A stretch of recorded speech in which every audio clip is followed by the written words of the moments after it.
नमस्कार दोस्तों, स्वागत है आपका मार्केट इन 10 मिनट्स में, जहां पर हमारा उद्देश्य होता है कि हम अपने निवेशकों को एक ही वीडियो के अंदर लगभग सभी डेली शेयर मार्केट अपडेट्स और ज़रूरी स्टॉक स्पेसिफिक न्यूज़ प्रोवाइड करें।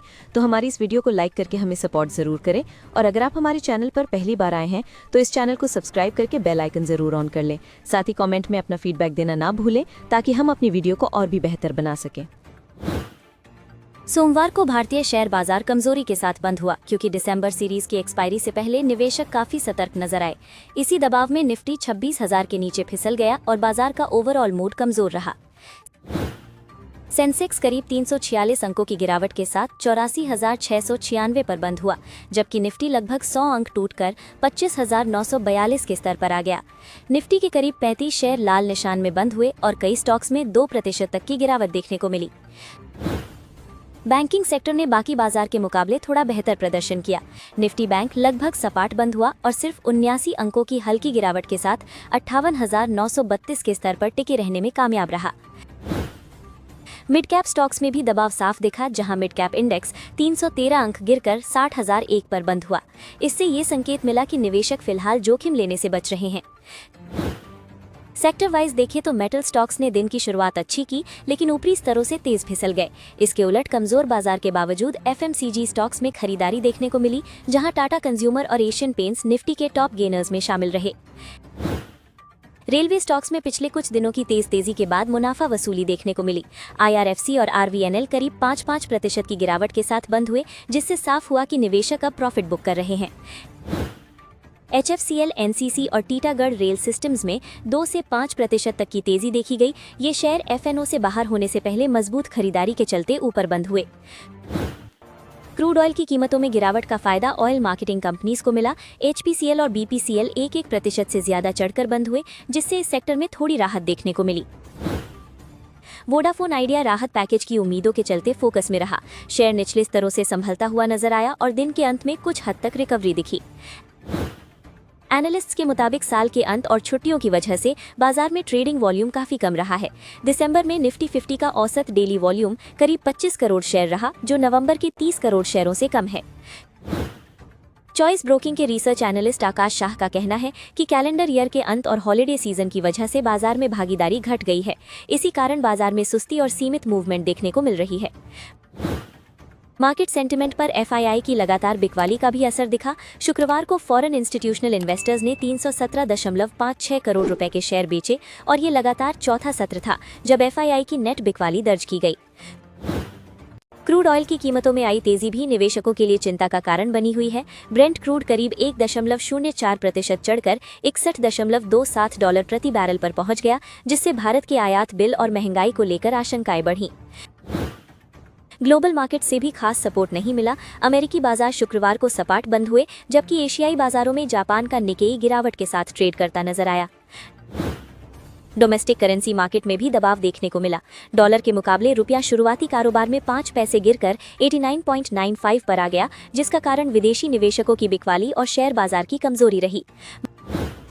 मार्केट में बढ़ती अनिश्चितता को इंडिया विक्स भी दिखा रहा है। विक्स करीब 6% से ज्यादा उछलकर 9.71 के स्तर पर पहुंच गया, जो ये बताता है कि निवेशक फिलहाल सतर्क और थोड़े घबराए हुए हैं। 3 साल की लगातार गिरावट के बाद फेयरकेम ऑर्गेनिक्स के बायबैक ऐलान ने निवेशकों का ध्यान फिर से स्टॉक की तरफ खींच लिया है। फेयरकेम ऑर्गेनिक्स ने 800 रुपए प्रति शेयर के भाव पर 34 करोड़ रुपए तक के शेयर का बायबैक का ऐलान किया है। फेयरकेम ऑर्गेनिक्स का शेयर अगस्त 2022 में करीब 2,449 रुपए के ऑल टाइम हाई पर था, लेकिन उसके बाद लगातार गिरते हुए अब करीब 700 रुपए के आसपास आ गया है। इस गिरावट में कंपनी का मार्केट कैप भी सिमटकर लगभग 900 करोड़ रुपए रह गया है। 29 दिसंबर को शेयर कमजोर शुरुआत के बाद जैसे ही बायबैक की खबर आई, उसमें तेज हलचल देखने को मिली। शेयर 678 रुपए तक फिसलने के बाद 700 रुपए के ऊपर निकल गया, जिससे साफ हुआ कि बाजार इस खबर को पॉजिटिव संकेत मान रहा है। अब बात करते हैं हिंदुस्तान कॉपर की, जहां तेजी खुद एक चेतावनी बनती नजर आ रही है। करीब 47,000 करोड़ रुपए के मार्केट कैप वाली कंपनी में कुछ ही घंटों में 8,175 करोड़ रुपए का ट्रेडिंग वॉल्यूम बन जाना निवेशकों के लिए बड़ा अलर्ट है। इतना भारी वॉल्यूम आमतौर पर तभी दिखता है जब बड़े निवेशक भी एक साथ खरीद बिक्री में सक्रिय होते हैं। कंपनी के फ्री फ्लोट की वैल्यू करीब 15,950 करोड़ रुपए है। ऐसे में सीमित शेयरों में इतना वॉल्यूम कीमतों को बहुत तेजी से ऊपर नीचे कर सकता है। हिंदुस्तान जिंक के शेयरों ने हाल के दिनों में करीब 30% की तेज रैली दिखाई, लेकिन अचानक आई गिरावट ने निवेशकों को चौंका दिया। शेयर मजबूत ओपनिंग के बाद दिन में फिसलकर 630 रुपए के आसपास आ गया। दिलचस्प बात ये रही कि जिस समय हिंदुस्तान जिंक का शेयर नीचे आया, उसी समय चांदी की कीमतों में भी करीब 20,000 रुपए प्रति किलो की तेज गिरावट देखने को मिली। मेटल शेयरों और कमोडिटी कीमतों के बीच ये कनेक्शन अक्सर देखा जाता है। अब एटी सेक्टर की बात करें तो कोफोर्ज को लेकर मैक्वारी का बड़ा फैसला चर्चा में है। ब्रोकरेज ने कोफोर्ज की रेटिंग अंडर परफॉर्म से आउट परफॉर्म कर दी है और टारगेट प्राइस 1260 से बढ़ाकर 2230 रुपए कर दिया है। इस अपग्रेड की सबसे बड़ी वजह कोफोर्ज द्वारा एनकोरा का अधिग्रहण है। मैक्वारी का मानना है कि इस डील से कंपनी का सर्विस पोर्टफोलियो मजबूत होगा और लॉन्ग टर्म में अरविंद फैशंस ने अपनी सब्सिडियरी में बची हुई 31.25% हिस्सेदारी फ्लिपकार्ट इंडिया से खरीदने का फैसला किया है। ये डील पूरी तरह डाइल्यूटेड बेसिस पर होगी, जिससे कंपनी का कंट्रोल और मजबूत होगा। L&T ने 4 दिनों में करीब 15,000 करोड़ रुपए तक के 3 बड़े ऑर्डर हासिल किए हैं। ये प्रोजेक्ट्स हैदराबाद के आसपास कनेक्टिविटी सुधारने और IT व इंडस्ट्रियल हब्स को सपोर्ट करने से जुड़े हैं। मुथूट माइक्रोफिन का इंडिविजुअल लोन AUM 1,000 करोड़ रुपए के पार पहुंच गया है और कुल AUM 13,000 करोड़ रुपए से ज्यादा हो चुका है। कंपनी देश भर में 3.36 मिलियन से ज्यादा ग्राहकों को सर्विस दे रही है, जो इसके मजबूत ग्रोथ ट्रेंड को दिखाता है। आरफिन इंडिया लिमिटेड को डायमंड पावर इंफ्रास्ट्रक्चर से 321 करोड़ रुपए का रिपीट ऑर्डर मिला है, जिसमें 11,000 मीट्रिक टन एल्यूमिनियम कंडक्टर्स की सप्लाई करनी है। ये सप्लाई जनवरी 2026 से नवंबर 2026 के बीच की जाएगी, जिससे कंपनी की फ्यूचर रेवेन्यू विजिबिलिटी मजबूत होती दिख रही है। स्पंदना स्फूर्ति फाइनेंशियल लिमिटेड ने अपने स्ट्रेस्ड लोन पोर्टफोलियो को एक एसेट रिकंस्ट्रक्शन कंपनी को ट्रांसफर करने की मंजूरी दे दी है। इस डील के बदले कंपनी को करीब 34.55 करोड़ रुपए मिलेंगे। इसके अलावा स्पंदना स्फूर्ति ने अपनी फंडिंग पोजीशन मजबूत करने के लिए 415 करोड़ रुपए के NCDs भी जारी किए हैं। ये सिक्योर्ड और लिस्टेड डिबेंचर्स हैं, जिनसे कंपनी को लॉन्ग टर्म कैपिटल मिलेगा। भारत इलेक्ट्रॉनिक्स लिमिटेड ने 12 दिसंबर के बाद से अब तक 569 करोड़ रुपए के नए ऑर्डर हासिल किए हैं। ये ऑर्डर डिफेंस और नॉन डिफेंस दोनों सेगमेंट्स में फैले हुए हैं, जिससे कंपनी का ऑर्डर बुक और मजबूत हुआ है। इन ऑर्डर्स में radars, communication systems, simulators, fire control systems और सिक्योरिटी सॉफ्टवेयर जैसे हाई वैल्यू प्रोडक्ट्स शामिल हैं। इससे साफ है कि BEL को लगातार डाइवर्सिफाइड डिमांड मिल रही है। इससे पहले भी BEL ने 776 करोड़ रुपए के ऑर्डर मिलने की जानकारी दी थी, जिसमें एंटी ड्रोन सिस्टम्स और इंडिजिनस डिफेंस इक्विपमेंट शामिल थे। ये भारत में डिफेंस मैन्युफैक्चरिंग को बढ़ावा मिलने का सीधा फायदा दिखाता है। होनासा कंज्यूमर लिमिटेड में प्रमोटर वरुण अलाग ने ब्लॉक डील के जरिए अपनी हिस्सेदारी बढ़ाई है। उन्होंने 270 रुपीस प्रति शेयर के भाव पर करीब 18.52 लाख शेयर खरीदे, जिसकी कुल वैल्यू लगभग 50 करोड़ रुपए रही। इस खरीद के बाद वरुण अलाग की हिस्सेदारी बढ़कर 32.45% हो गई है। आमतौर पर प्रमोटर बाइंग को कंपनी के फ्यूचर पर भरोसे के संकेत के तौर पर देखा जाता है।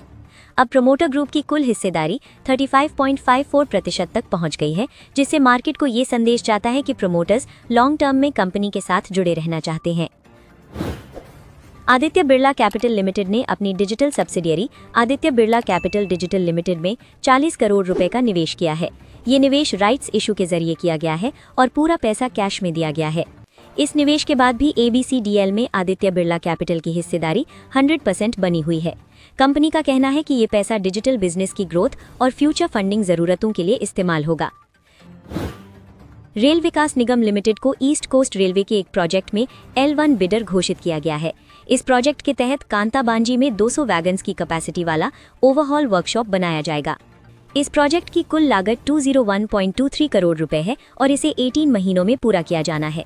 RVNL इस टेंडर में सोल बिडर रही है, जिससे ऑर्डर मिलने की संभावना और मजबूत हो गई है। इसके अलावा RVNL को सदर्न रेलवे से 145.35 करोड़ रुपए के ट्रैक्शन पावर प्रोजेक्ट के लिए पहले ही LOA मिल चुका है। ये प्रोजेक्ट रेलवे इलेक्ट्रिफिकेशन और फ्रेट कैपेसिटी बढ़ाने से जुड़ा हुआ है। कंपनी ने साफ किया है कि ये ऑर्डर नॉर्मल बिजनेस का हिस्सा है और इसमें कोई रिलेटेड पार्टी ट्रांजैक्शन नहीं है। ऐसे लगातार रेलवे ऑर्डर्स RVNL के लॉन्ग टर्म ग्रोथ स्टोरी को सपोर्ट करते हैं।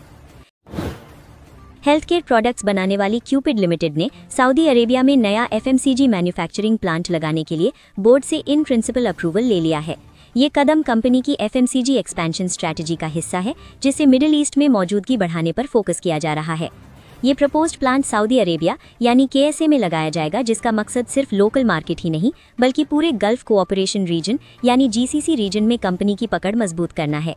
इससे क्यूपिड को नए इंटरनेशनल मार्केट्स में ग्रोथ का मौका मिलेगा। इस खबर के बाद शेयर बाजार में भी हल्की सकारात्मक प्रतिक्रिया देखने को मिली। मंडे दिसंबर 29 को क्यूपिड लिमिटेड का शेयर 470 रुपीस पर बंद हुआ, जो दिन की शुरुआत के मुकाबले करीब 1.56। बंधन बैंक को लेकर बड़ा अपडेट ये है कि बैंक अपने करीब 3,212 करोड़ रुपए के माइक्रो फाइनेंस बैड लोन्स को asset reconstruction company of India को बेचने जा रहा है। इससे बैंक का NPA यानी खराब कर्ज का दबाव कम होगा और आगे बैलेंस शीट साफ होने से प्रॉफिटेबिलिटी सुधरने की उम्मीद बनती है। बंधन बैंक का शेयर पहले ही अपने पुराने हाई से काफी नीचे आ चुका है और अभी करीब 150 रुपए के आसपास ट्रेड कर रहा है। ऐसे में बैड लोन सेल की ये खबर शॉर्ट टर्म में स्टॉक को सपोर्ट दे सकती है। हालांकि बैंक अभी भी रिस्क कैटेगरी में ही आता है।